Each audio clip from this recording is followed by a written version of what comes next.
right, everyone settle. And whenever you're ready. Chris, nice to meet you, man. You it's too. a pleasure. Name's Danny. Thank you, man. Been a subscriber of yours for a long time. Oh, man. About Okay. 2011, 2012. Oh, that's been a minute. Yeah, around when I started my YouTube journey. I've Okay. been already following you for a while. So to see the progress in this journey that you're on right now, it's wonderful. It really is, man. I'm really, like, I know we just met, but like I'm proud of you. I'm Thank you. genuinely happy for you with this. Thank you very much. Just to name a few things, successful YouTube channel, you've written books, made short films, now you could add feature film writer and director to that list of achievements. What's going through your head through all this? Like, how do you feel about your growth in this journey?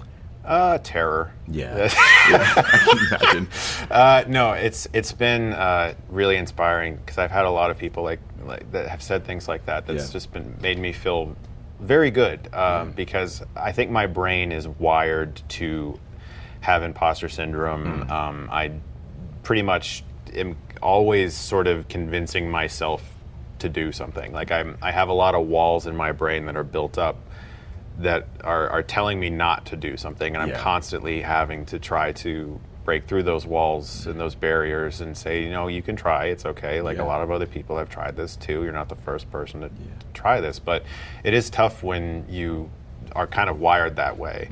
Ever since I was a kid, it was always like, you're supposed to do this, don't stay in your lane. Whether that was like as a kid, like being really religious or whatever, like these are the things you do, you go here and you don't go over there and you do this. It's a comfort zone thing. Yes, yeah, definitely. And so I'm learning completely. myself to be, learning to be comfortable in an uncomfortable environment. You just have to. You have to. Yeah. Shelby Oaks. Saw the movie the other day. This is shit. the #1 most funded horror film on Kickstarter. Initial goal of $250,000, 24 hours, knocked that out. And then you guys, you funded up to 1.3, I think just short of 1.4. Yeah. Did you ever expect that amount of support? And while you're watching the numbers go up, what's going through your head? So I'll tell you exactly what was going through my head. Because so when we started the campaign, my wife and I were like, we're not going to look at the numbers for the whole day. Yeah. And we went to a pizza parlor. Yeah. And we were like, let's just have like a big ass pizza and just, forget about it. But I couldn't because my phone kept buzzing. And it was face down on the table and it was like, zzz, zzz, zzz, zzz, and I was like, okay, all right. And then it was my producer and he was like, just look. And I went and I looked at the numbers and we were like, okay, so that's good. It was really exciting. Yeah. And I'm so grateful for the support. Genuinely, the people who helped us make this movie, they really just opened up the doors for us to be able to do things that we would not have been able to do before. Of course. And I mean, what was the moment for you when you were like, whoa, this is happening now. Now we have enough to do this. I think it was 250 in a day. That was pretty crazy because I knew it was just going to keep going. But honestly, like when we hit 500,000, I was like, okay, I think we can maybe do it now. All right, like, I think we can just shut it off. We'll take that. And then it just kept going, and it was amazing. No, it's awesome, man. And then Neon gets involved. Yeah. And that's got to be. I remember where I was when it happened. I saw the headline and I was like, whoa, man, where were you? What was Bathtub. That's awesome. I was in the kitchen. I'm serious. Like, when we were shooting the movie, my DP asked me, he was like, what's your dream place for this movie? And at the time, I genuinely was just of the mind that I'll just put it on my YouTube channel. Okay, yeah. I had no preconceptions about it. Or we would be on a streaming service dumped like 7 rows down from the homepage, like 7 over, and you search SHEL and it still doesn't come up. Yeah. And you're like, oh, there's another movie called like whatever. Oh, okay. But yeah, I was taking a bath, whatever. And my phone lights up and it's my producer and he's like, so yeah, this might be a thing. And I was just ecstatic. I couldn't even believe it. Of course, honestly. man. Well, it's tremendous, man. Neon is fantastic, and I love that you're now along with this, or you will be. One of my favorite things about the movie was the mix of traditional filming and the found footage.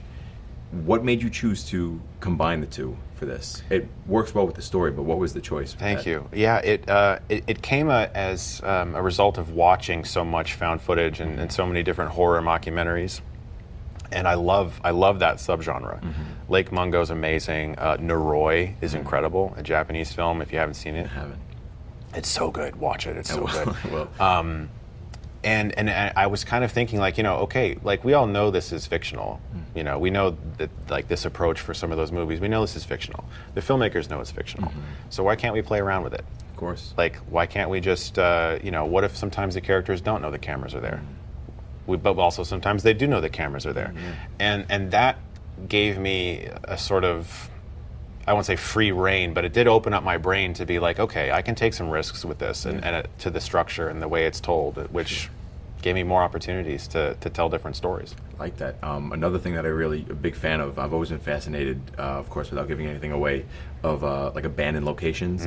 This one has some really cool ones. What's it like filming a horror movie in that environment? Incredible. So I watch a lot of urban exploring and people on YouTube who are like going to like real abandoned places, and I would like it started, I think it started when I was watching someone who was exploring an old Blockbuster that had like mostly been like the colors were still there and it still kind of looked like the movies and stuff weren't there, but there were like crumpled posters still on the wall, and I was like, okay, so this is like a whole thing on YouTube. And so I started watching a lot of those, and the biggest benefit came in the form of the fact that those locations already look amazing. You don't have to do much production design or dressing to them to make them look good. And when you're making an indie film with a somewhat lower budget, getting into those places make your movie look really big. And so that was a really great thing. Yeah, awesome. As a fellow creator, I know what it's like to be a one-man team, to usually do things on your own. Sometimes I think it's easier, although technically not easier to do it. In a situation like this, big cast and crew, you can't do that. You have to open up and allow other people in to take control and carry on your vision. Was it easy for you to do that? Yes, and I'll tell you why. Because like I've been making YouTube videos for like 16 years now. I've never had an editor. I edit all my stuff. It's all me. I've never worked with anyone else. Like the sound, or it's all me. I set everything up, And so getting to be on a set, and I realized that there were certain responsibilities that I had always taken with my videos that I no longer had to, was just a massive weight off my shoulders, like, oh, I don't have to worry about like setting this up right now. So that's this incredibly talented person's job to do that. And that allowed me to just focus on, the most important elements. Of course. Final question real quick. I'm a big physical media collector. I know you are as well. How are you feeling knowing that soon you're going to be able to add your own movie to your shelf, Blu-ray, and other followers of yours to have your film in their collection, Chris Stuckmann film? I literally want like every version of it. Like I want to get like all the regions. If there's a Japanese Blu-ray, if there's a Korean one, I want it. I want to have like I've been very adamant about this. Blu-ray has got to have special features. 100%. It has got to have making ofs. It has to feel really like a thing you should buy. Like back in the day, you'd buy a disc for a reason. It wasn't just to have the movie. It was because it had loads of extra stuff. You could like go to film school watching David Fincher making Zodiac for like 2 hours and stuff like that. I really miss really great physical media releases. So we're going to have a good one for ours. Awesome. Spoken like a true physical media advocate. Chris, it's been a pleasure, man. Really, thank you so much. Thank you. I wish you the absolute best with this. I really do. I'm so happy for you, really. Thank you. All right, man. Cool. All right. Thank you Brother. so much. Thank you A so much. pleasure to meet you, man. You too.